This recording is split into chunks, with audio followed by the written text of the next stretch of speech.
The first episode of Dire Questions is a mystery about the Zodiac Killer. The information for this podcast episode comes from History.com and Britannica.com. Around the world, there are countless mysteries being solved and created daily. Some of these mysteries may be a joke, but others are homicide cases. The Book of Hound of the Baskervilles is based around 4 mysterious deaths our main protagonist Sherlock Holmes has to solve. Similar to this book, murder cases around the world have popped up, which includes the infamous Zodiac killings. The Zodiac Killer was a notorious killer who would simply kill for fame and fun, wanting to be known in some sort of way. With the first confirmed Zodiac killings being June 4th, 1963, claiming the lives of Robert Domingos and his soon-to-be wife, Linda Edwards. These two murders were the start of somewhere near 37 unconfirmed deaths, revealed by letters sent to police station and local news stations. Entering July 31st, 1969, the Zodiac Killer sent his first official letter to local news outlets, which stated, "I like killing people because it's so much fun," end of quote, and that more people would die if the letters remained unpublished. These chilling letters haunted the public for years until the Zodiac Killer seemed to vanish in the late 1970s. Unfortunately, the killer had claimed more than 2 lives within this time, while sending 21 letters to different places in California and having confirmed a total of 5 deaths and 2 failed attempts to his name. The public rallied together to crack mysterious ciphers typed on papers, the first of which being solved by a schoolteacher and her husband in 1969. Following the first murder, October 30th, 1966, Cherry Bates had left to the library, leaving a note to her dad.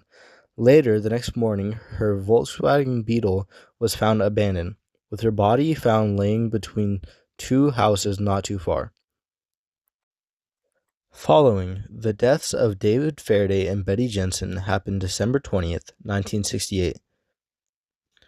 The next confirmed death was July 4th, 1969. The Zodiac Killer claimed the life of 22-year-old Darylene Farron, September 27th. 1969, Brian Hartnell and Celia Shepard were relaxing on a beach shore when a man with a knife had stabbed them both several times. This man was said to be wearing a hoodie that had a circle with a cross through it. The man continued to Brian's car to later draw the same symbol on the car's door. The Zodiac Killer was a case of many, one of which police, detectives, and the community couldn't solve. Likewise, the story of Hound of the Baskervilles was a criminal case in which Detective Holmes had to find clues from finding Morse code, solving it, and talking with the community and people near to solve the case. While the identity of the Zodiac Killer is still unknown, it remains one of the most popular true crimes in modern history. Both the story of Hound of the Baskervilles and the details known for the Zodiac Killer case still influence people in both positive and negative ways, with some people taking influence from the killings while others become inspired to solve mysteries for themselves. The Zodiac case still remains a mystery, from the identity of who committed the killings, the true number of casualties, and the remaining unciphered notes. However, it showed that people are resilient and determined to correct and justify people in the wrong. Thank you for your time. This first story has been brought to you by Dyer.